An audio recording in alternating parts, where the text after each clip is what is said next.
संस्कृत भाषा ज्ञान में आपका बहुत बहुत स्वागत है। जैसा कि आपको लगातार विशेष रूप से 9वीं 10वीं 11वीं 12वीं की या उससे निचले स्तर की भी क्लासेस की मुख्य रूप से वैयाकरण की सारी जो चीज़ें आते हैं आपके एग्जाम में, वो सब चीज़ें आपको बतलाई जा रही हैं, जिसके प्रकरण में आज हम प्रत्यय के भेद को पढ़ने वाले हैं कि आखिरकार प्रत्यय के जो भेद हैं वह कितने हैं और कैसे उनके बारे में हम बहुत अच्छे से सीखेंगे, जिससे वह कभी भूले ही ना। देखिए, व्याकरण जो है, जिसे वैयाकरण शुद्ध रूप से कहते हैं, व्याकरण नहीं करते हैं। वैयाकरण को अगर सीखना है आपको, तो वैयाकरण रटने की चीज नहीं है। रटोगे भूल जाओगे, लेकिन अगर आपने समझ लिया तो आप 10 लोगों को, 20 लोगों को या लाखों लोगों को समझा सकते हो। तो हम सबसे पहले समझने का प्रयास करते हैं किसी चीज को, रटने का प्रयास कभी नहीं। रटना तो 10वीं तक मान लो आप पास हो जाएंगे, 10वीं तक 12वीं तक। 12वीं के बाद जब आप ग्रेजुएशन में जाएंगे तो वहां पे आप रटने से काम नहीं बनेगा, क्योंकि प्रश्न उत्तर फिर 3-3 4-4 पेज के हो जाते हैं, हजार हजार शब्दों के हो जाते हैं। तो हजार हजार शब्दों के प्रश्नों को के उत्तर को कैसे आप करोगे, रटोगे? रटना पॉसिबल नहीं होता है। समझना बहुत जरूरी है। व्यक्ति के बारे में एक विद्वान ने लिखा था, 1000 बार पढ़ने से अच्छा है कि हम एक बार उसको लिख करके पढ़ें। ऐसे ही शिक्षक का दायित्व है। हम लोगों का दायित्व क्या है? बोले कम। हमारी बातों को, बोली हुई बातों को आप भुला भी सकते हैं, लेकिन अगर मैंने ब्लैक बोर्ड पे या व्हाइट बोर्ड पे लिख करके समझा दिया और आपने उसको नोट्स बना लिया, तो क्या होगा? एक बार रिवीजन आप मारेंगे, फट से आपका क्लियर हो जाएगा। डाउट सारे क्लियर हो जाएंगे। इसलिए हम बिल्कुल भी डाउट अब नहीं रखेंगे, एकदम पॉजिटिव वे में धड़ाधड़ पढ़ते ही जाएंगे और खूब जोश के साथ इस देश की उन्नति के सहभागी जरूर बनेंगे। तो आप ध्यान दीजिए वीडियो पे। अब चलते हैं, वीडियो को देखते हैं। वीडियो में है क्या, आखिरकार क्या चीजें मैं बतलाना आपको चाह रहा हूं। प्रत्यय के भेद। भेद का मतलब होता है प्रकार। प्रत्यय कितने प्रकार के होते हैं? प्रत्यय मुख्य रूप से 2 प्रकार के होते हैं। पहला जैसे बताया गया, कृत्या कृदंत प्रत्यय। पहला इसको नंबर डालिए, कृत्या कृदंत प्रत्यय। और नंबर 2 तद्धित प्रत्यय। ये कृत और कृदंत, इसके 2 क्यों नाम हैं, इसका भी विश्लेषण हम करेंगे। और तद्धित प्रत्यय, अब यह प्रत्यय कैसे बनते हैं, सबसे बड़ा सवाल यही। तो प्रत्यय बनते कैसे हैं, प्रत्यय की जरूरत क्या है? तो ये तो मैंने बता दिया। नए शब्द को खोजना। किसी भाषा को समृद्ध बनाने के लिए क्या शब्दों की जरूरत पड़ती है? संस्कृत के कुछ शब्द लिए, इसीलिए हिंदी में मैंने बताया था आपसे, 1000 से ऊपर भाषाओं के शब्दों का सम्मिश्रण है। प्लस 1000, थोड़ा नहीं, 1-2 नहीं। रिक्शा रिक्शा शब्द आप सुनते हैं। रिक्शा रिक्शा शब्द कैसा लगता है आपको? जापानी शब्द है। जापान में पानी पानी लेना है, जापानी में कैसे बोलते हैं? नेंगोतानी। नेंगोतानी मीन्स मुझे पानी ले आओ। ऐसे वहां की लैंग्वेजेस होती है, लेकिन हमने वहां से जापानी शब्द से रिक्शा शब्द लिया ना, तो ऐसे ही होता है। चलिए टॉपिक पे आते हैं। तो कृत या कृदंत प्रत्यय, यह प्रत्यय 2 चीजों से मिलकर के बनता है। पहली चीज, या धातु से मिलकर बनेगा, एक क्रिया से मिलकर बनेगा, या धातु। इन्हीं दोनों से मिलकर के बनता है। किससे बनता है? क्रिया से या धातु से मिलकर बनता है। इन दोनों से मिलकर क्या बनता है? ये कृत प्रत्यय बनता है, जिसे हम कृदंत के नाम से भी जानते हैं। कैसे जानते हैं बताता हूं। तो दोनों से मिलकर बना। अब एक उदाहरण हम देख लेते हैं। जैसे कृत प्रत्यय, क्रिया और ये शब्द बना जो, देख लेते हैं कैसे बना है। तो वाला, वाला क्या है? यह जो है प्रत्यय शब्द है एक, और गाना क्या है? क्रिया। अब इन दोनों को जब हम जोड़ते हैं, क्योंकि पहले नंबर पे कौन आएगा? पहले नंबर पे ये आएगा। हमेशा पहले नंबर पे क्रिया, दूसरे नंबर पे शब्द आएगा, कोई सा भी होगा। तो क्या हुआ, गाना, पीना, उठना, बैठना, चलना, ये सब क्रियाएं हैं हमारी।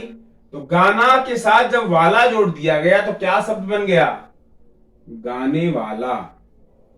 अब ये जो गाने वाला शब्द बना, यह कृत प्रत्यय नहीं कहलाएगा, बल्कि क्या कहलाएगा, कृदंत कहलाएगा। क्या कहलाएगा, कृदंत। इसको नोट करें, बहुत इंपॉर्टेंट है। कभी कोई पूछ लेता है कि कृदंत और कृत में क्या अंतर है, तो आप इस चीज को तुरंत बना सकेंगे। बोल देना, जो शब्द होता है वह क्या होता है, कृत होता है।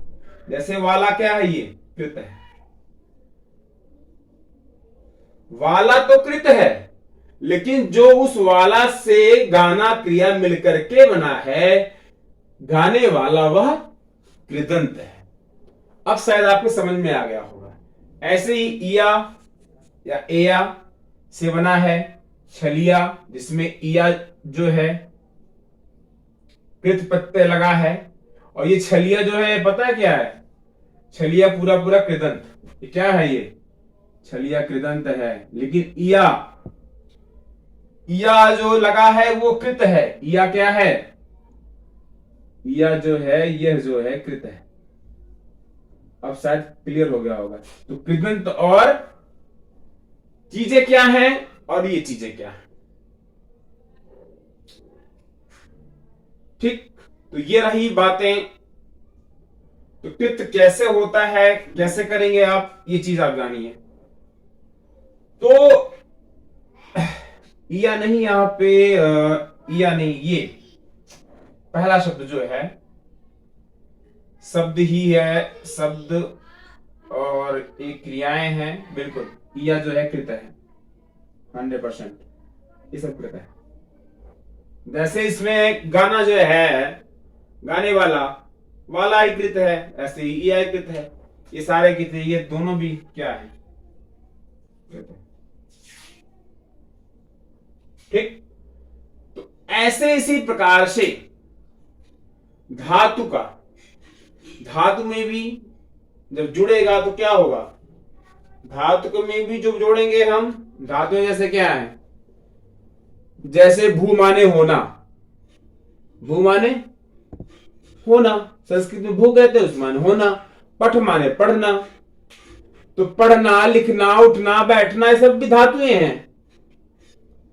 और इन्हीं धातुओं से क्या बनती है, क्रिया बनती है।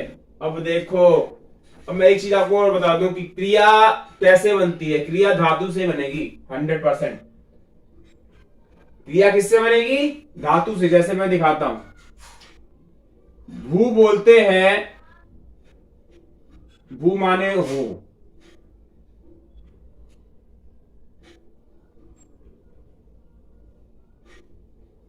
या एक और सरल उदाहरण लेते, सबसे सरल उदाहरण, पठ।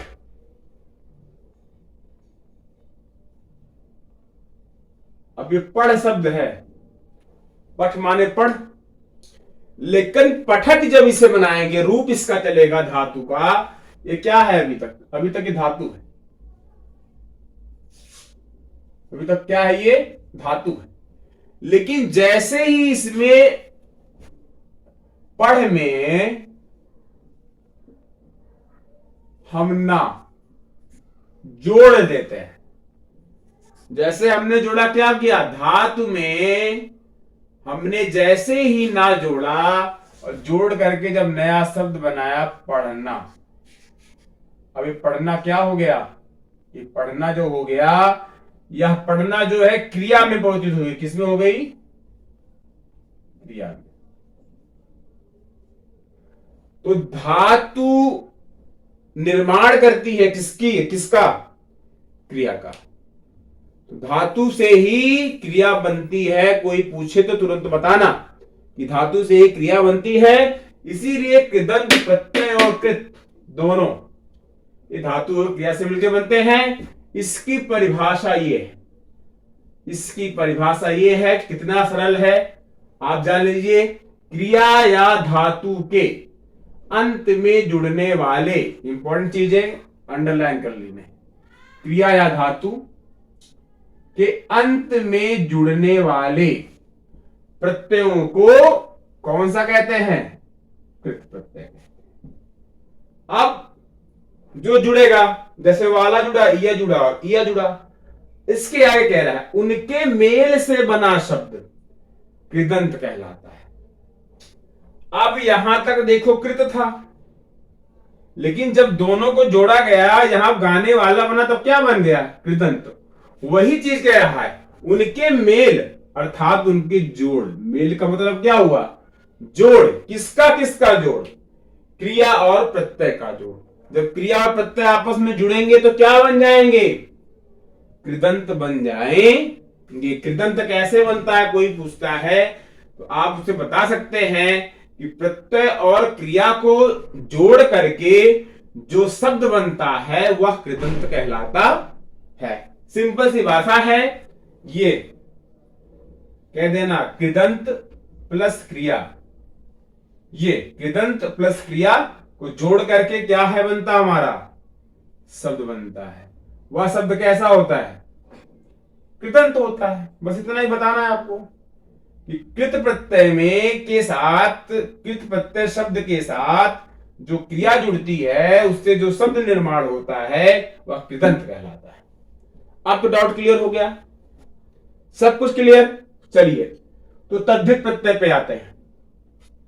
तद्धित प्रत्यय संज्ञा में, सर्वनाम में और विशेषण में, इन तीनों में जुड़ता है। जुड़ने की प्रक्रिया वही है, मैंने प्रत्यय बताया है, हमेशा से शब्द के अंत में जुड़ते हैं। तो आइए देखते हैं कुछ शब्द। यह जैसे आयन। आयन क्या है? प्रत्यय है। कौन सा प्रत्यय है? तद्धित में आता है। क्यों आता है? क्योंकि अगला शब्द जैसे देखेंगे राम।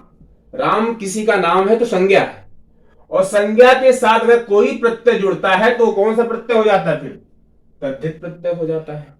संज्ञा के साथ जो जुड़ेगा वो तद्धित प्रत्यय हो जाएगा। सर्वनाम के साथ जो भी शब्द जुड़ेगा वो जाहिर सी बात है तद्धित प्रत्यय हो जाएगा। ऐसे ही विशेषण के साथ जो जुड़ेगा वो तद्धित प्रत्यय हो जाएगा। आइए उदाहरण के माध्यम से समझते हैं। जैसे आयन प्रत्यय था, राम उसमें संज्ञा जोड़ा गया तो बन गया क्या? रामायण। तो रामायण किसका किसका उदाहरण हो गया? यह संज्ञा तद्धित प्रत्यय है। कौन सी प्रत्यय है?